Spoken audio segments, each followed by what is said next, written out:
issus des ninja loans. Pas une seule a été vérifiée dans ces filières-là par l'agence de notation de crédit. Il faut le faire.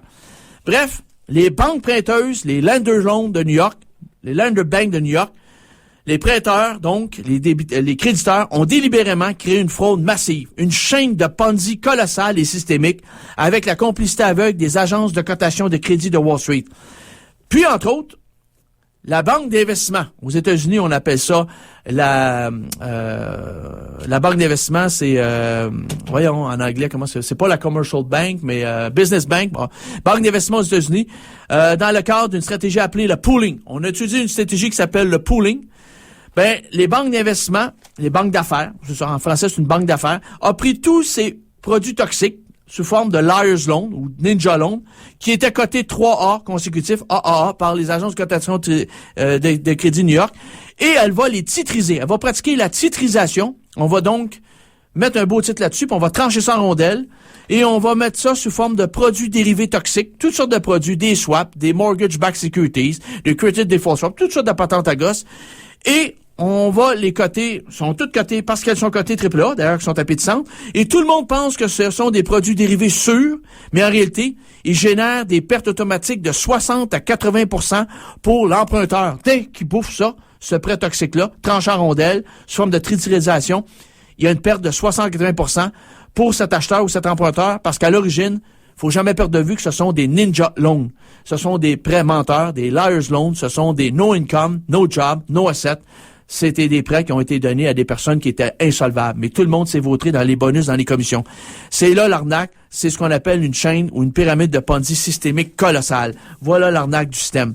En septembre 2004, faut savoir, en septembre 2004, soit 3 ans après les attentats terroristes, Bush est sur le point d'être élu pour un second mandat. En septembre 2004, le FBI, l'agence fédérale américaine, va avertir Bush, le président Bush, qu'il y a une épidémie de fraude systémique dans les hypothèques aux États-Unis et que si rien n'est fait pour l'enrayer, cette fraude colossale va être plus grosse que celle des saving and loan, les caisses d'épargne, dont le scandale est colossal dans les années 80 sous un autre président républicain, M. Ronald Reagan.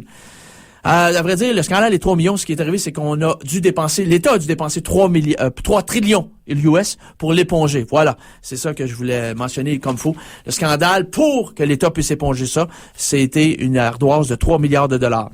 Faut savoir que depuis les attentats terroristes du 11 septembre 2001, le département de la justice de Bush, du président Bush, a transféré 500 enquêteurs spécialisés dans les fraudes économiques du FBI au département des fraudes terroristes. Il fallait suivre la piste de l'argent des terroristes, la filière terroriste, et on ne les a jamais remplacés. Donc, pour Bush, c'était plus important de suivre la fraude de l'argent sale des terroristes, des filières terroristes, que de suivre la fraude qui pouvait avoir lieu dans sa propre cour à Wall Street, à Manhattan. Donc, il faut savoir également que les lobbyistes des banques, depuis 1982, sont très actifs à l'Institute of International Finance, le IIF, IIF.org. Vous allez sur le site, il y a 387 banques qui sont cotées là. Ça, c'est le lobby par excellence des banques. Et depuis 82 aux États-Unis, ils font des lobbies non-stop. Ils ont dépensé d'ailleurs 5 milliards de dollars au cours des 6 dernières années pour abattre tout ce qu'il y avait comme loi et règles pour limiter justement le accès encore plus de profit. Donc, les lobbyistes des banques et les représentants d'ailleurs des marchés financiers ont travaillé main dans la main avec le président Bush depuis les attentats terroristes du 11 septembre 2001 pour abolir tous les mécanismes de régulation des marchés et de surveillance des marchés. Et cela avait d'ailleurs commencé sous Bill Clinton, avec d'ailleurs son secrétaire au Trésor, M. Lawrence Summers, qui aujourd'hui a repris du service dans le cabinet Barack Obama, et avec son bras droit, M. Robert Rubin, qui lui, dès qu'ils ont réussi à obtenir la fin et la mise à mort de la loi Glass-Steagall qui avait été créée en 1934 pour créer une division étanche entre les banques d'affaires et les banques commerciales aux États-Unis, une cloison étanche pour ne pas répéter la crise du crash de 1929. Ben, on a aboli la loi Glass-Steagall, le Glass-Steagall Act, en 1999 sous un gouvernement démocrate, sous Bill Clinton, avec justement la pression des lobbies des banques et des représentants des marchés financiers sous la présidence du secrétaire au Trésor, M. Lawrence Summers, qui a repris du service dans l'équipe de Barack Obama. Et Robert Rubin, lui, dès que ça a été fait, lui est devenu directeur de la Citigroup à Wall Street, et Citigroup a pu se mettre à acheter d'autres banques, chose qui lui est interdite parce que c'est une banque d'affaires, une banque d'investissement, et elle n'avait pas le droit d'acheter des banques prêteuses, des fameuses banques commerciales. La loi l'interdisait, mais avec plus de loi, là, on a les coups des franges. Au même moment, faut savoir que quand M. Bill Clinton a aboli cette loi, une loi phare, une loi qui était très stable pour le marché boursier, la régulatrice, Mme Brooks Bourne, elle tente d'ailleurs de réguler tous les marchés des produits dérivés, les credit default swap. Mais d'ailleurs, Lawrence Summers et Robert Rubin, ainsi que le sénateur Phil Gramm, vont bloquer tous ces projets de loi et ils vont d'ailleurs eux-mêmes passer une loi, la loi Gramm, pour empêcher toute régulation des credit default swaps, ces produits toxiques à cause des Layer Loans et des Ninja Loans qu'ils contiennent. Et qu'est-ce qui va se produire avec cette loi qui verra pas le jour? Eh bien, American International Group, la plus grosse compagnie d'assurance au monde, de M. Maurice Greenberg, lui-même un agent des services secrets, ils vont se vautrer dans les credit default swaps en vendant des garanties totalement bidons. Ce sont les credit default swaps en échange de juteuses commissions et de bonus de fin de mois. D'ailleurs, il faut savoir que AIG, American International Group, a donc garanti des Ninja Loans, des Layer Loans, et que l'Union des banques suisses a fait la même chose, mais il faut savoir que Timothy Geithner, l'actuel secrétaire au Trésor de M. Barack Obama, eh bien, il était à ce moment-là, lui, le directeur de la Federal Reserve Bank of New York, et son ami, le secrétaire au Trésor sous Bush, M. Henry Paulson. Eux autres, ils ont prêté 5 milliards de dollars à l'Union des banques suisses dans le cadre du programme, le TARP, Trouble Asset Relief Program. Ils leur ont donné à UBS, entre autres choses, 5 milliards de dollars. Et puis quand Obama est arrivé au pouvoir, il a vu que l'Union des banques suisses était vautrée dans les credit default swap, qui étaient à la base toutes des Layer Loans et des Ninja Loans.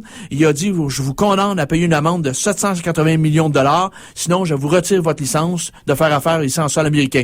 Avec quel argent vous pensez qu'ils ont payé les 780 millions de dollars d'amende? Ils l'ont payé à même les 5 milliards de dollars que l'État avait prêté à cette banque-là, sous M. Bush et Timothy Geithner, qui est devenu le secrétaire au Trésor. Bon, et Timothy Geithner, c'est donc le gardien du cover-up, parce que c'est un immense camouflage de Wall Street, et il va d'ailleurs leur donner combien? 2 trillions US pour nettoyer leurs comptes, épurer justement leur ardoise. Pourtant, toutes les fraudes à Wall Street se sont déroulées sous le règne de Timothy Geithner, qui était le régulateur en chef de la Federal Reserve Bank de New York. Il faut savoir que M. Geithner, il souhaite absolument pas remplacer les hommes incompétents de Wall Street, parce que tant que ces gens-là restent en place, il n'y a aucune chance qu'on connaisse l'ampleur du gouffre totalement pour la population américaine. Et si on mettait des hommes neufs, eux autres auraient un regard neuf, et eux autres diraient, voici ce qui s'est produit. Et à ce moment-là, le peuple en serait outré. Alors, chers auditeurs, chères auditrices, il faut savoir que depuis le scandale des Savings and Loans dans les années 1986, la loi américaine s'appelle la Prompt Corrective Action Law.